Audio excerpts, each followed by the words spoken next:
28 novembre 1953. Il est 2h30 du matin. New York dort, ou presque. On est devant l'hôtel Statler, un bâtiment imposant, froid. Au 13e étage, dans la chambre 1018A, les lumières sont encore allumées. Et soudain, le bruit du verre qui éclate. Pas juste une fissure, Sarah, une explosion. Un corps traverse la vitre fermée. Il chute. 13 étages. Quelques secondes de silence absolu dans l'air glacé de Manhattan, et puis l'impact, brutal. Sur le trottoir de la 7e avenue, l'homme est en pyjama. Il agonise encore quelques instants.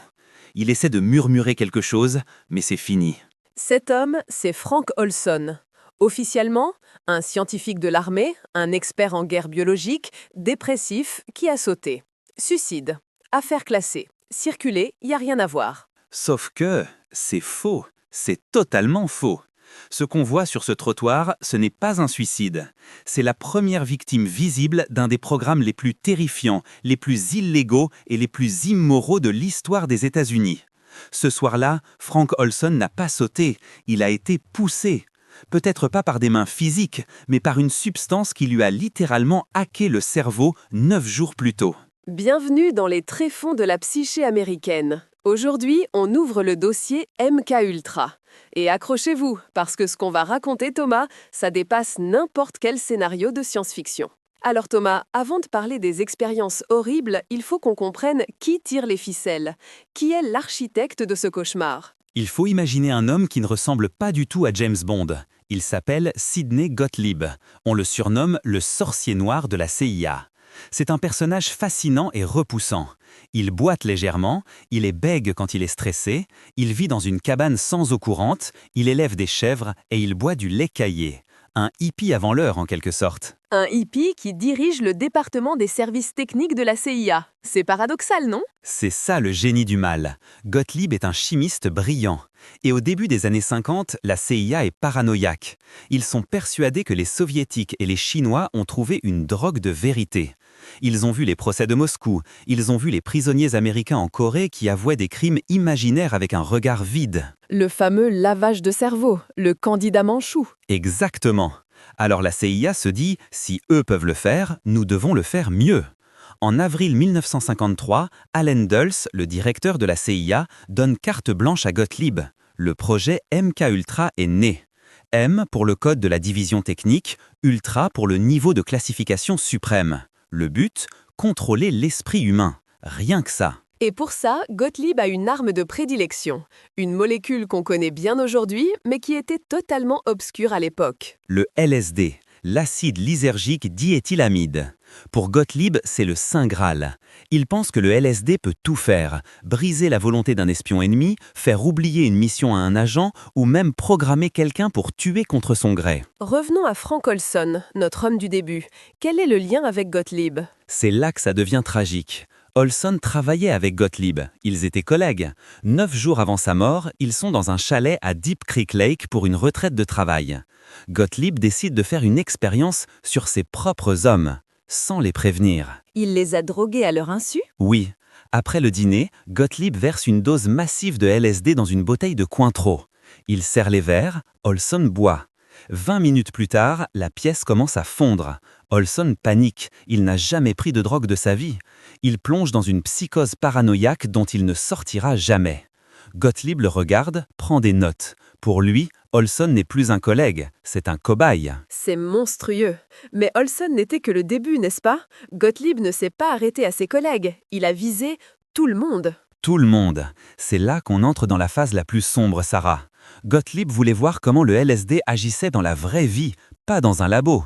Il a commencé à cibler des gens qui ne pouvaient pas se défendre. Des prisonniers, des patients en hôpital psychiatrique, des toxicomanes. Tu m'as parlé d'une opération au nom de code digne d'un film érotique, Midnight Climax. Ouais, Midnight Climax. C'est sordide. La CIA a littéralement ouvert des maisons closes à San Francisco et New York.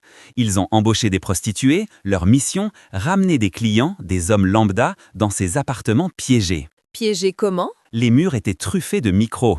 Les miroirs étaient sans teint. De l'autre côté du miroir, tu avais des agents de la CIA assis sur des toilettes chimiques qui buvaient des martinis en regardant. Les prostituées offraient un verre aux clients, un verre chargé de LSD, et les agents observaient la descente aux enfers du pauvre type.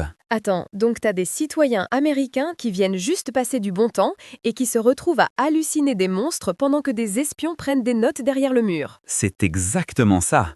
Et le pire, c'est le cynisme. Gottlieb disait que c'était parfait parce que les victimes, vu le contexte, une maison close, n'oseraient jamais aller voir la police. Ils avaient honte. C'était le crime parfait. Ils ont fait ça pendant des années, Sarah. Des centaines de vies brisées pour rien. Parce que scientifiquement, les résultats étaient nuls. C'était juste du sadisme financé par le contribuable. On parle de drogue, de LSD, mais MKUltra, ce n'était pas que la chimie. Ils ont cherché à effacer la mémoire, littéralement, à reprogrammer les gens comme des ordinateurs. Oui, et là, on doit parler du docteur Ewen Cameron.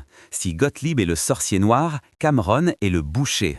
Il opérait à Montréal, à l'Institut Allen Memorial. La CIA le finançait en secret via des sociétés écrans. Cameron avait une théorie. Pour guérir la schizophrénie ou pour laver un cerveau, il faut d'abord le détruire. Il appelait ça le dépatterning, la déprogrammation. Comment on déprogramme un être humain, Thomas? Avec la douleur, une douleur inimaginable. Cameron prenait des patients qui venaient pour des problèmes mineurs, genre une dépression postpartum ou de l'anxiété. Il les plongeait dans un coma induit par des barbituriques pendant des semaines, voire des mois. Et pendant qu'ils dormaient, il leur passait des messages en boucle. Des messages audio? Oui, c'est ce qu'il appelait le psychic driving. Imagine, tu as un casque sur les oreilles, tu es dans le cirage total et tu entends une voix qui répète 250 000 fois « Tu as tué ta mère » ou « Tu es inutile », en boucle, jour et nuit. C'est de la torture pure et simple. Pire que ça, il utilisait des électrochocs, mais pas les électrochocs thérapeutiques qu'on connaît. Il envoyait des décharges 30 à 40 fois plus puissantes que la norme, plusieurs fois par jour. Le but était de réduire le cerveau à l'état de légure, de page blanche. Et ça a marché? Ils ont réussi à réécrire quelqu'un? Non, ils ont juste détruit des vies. Les survivants se réveillaient sans savoir qui ils étaient. Une femme a dû réapprendre à utiliser des toilettes, à manger, à parler. Elle ne reconnaissait plus ses enfants. Elle était revenue à l'état de nourrisson. Cameron a détruit leur âme, mais il n'a jamais réussi à y insérer une nouvelle personnalité. C'était un échec total et barbare. Ce qui me rend dingue, c'est l'impunité. Comment tout ça a pu rester secret si longtemps? La peur et le broyeur à papier. En 1973, le scandale du Watergate éclate. Richard Nixon est sur la sellette. Richard Helms, qui est devenu directeur de la CIA et qui était l'un des protecteurs de MKUltra, sent le vent tourner. Il panique. Il donne l'ordre de détruire toutes les archives de MKUltra. Tout? Presque tout. Des milliers de dossiers, de rapports, d'enregistrements, tout part en confetti. Helms voulait s'assurer que personne ne pourrait jamais remonter la piste complète. Ce qu'on sait aujourd'hui, c'est grâce à une erreur administrative. Quelques cartons de documents financiers ont été oubliés dans un dépôt d'archives et retrouvés en 1977. C'est grâce à ces factures qu'on a pu reconstruire le puzzle. Sans ça, Midnight Climax serait resté une légende urbaine. C'est terrifiant de penser à ce qu'on ne sait pas, ce qui était dans les dossiers détruits. On ne connaît probablement que 10% de la vérité. On sait qu'ils ont testé des implants cérébraux sur des chiens. On sait qu'ils ont travaillé sur l'hypnose à distance. Mais les détails opérationnels, disparus à jamais. Thomas, on arrive à la question qui fâche. MKUltra a été officiellement arrêté dans les années 60. Gottlieb est parti à la retraite, il est mort paisiblement, mais est-ce que c'est vraiment fini? C'est la question à $1 million. Officiellement, oui. La CIA a juré, la main sur le cœur devant le Congrès, qu'elle ne faisait plus ça. Mais regardons la réalité de la guerre moderne. Tu penses à Guantanamo? Évidemment.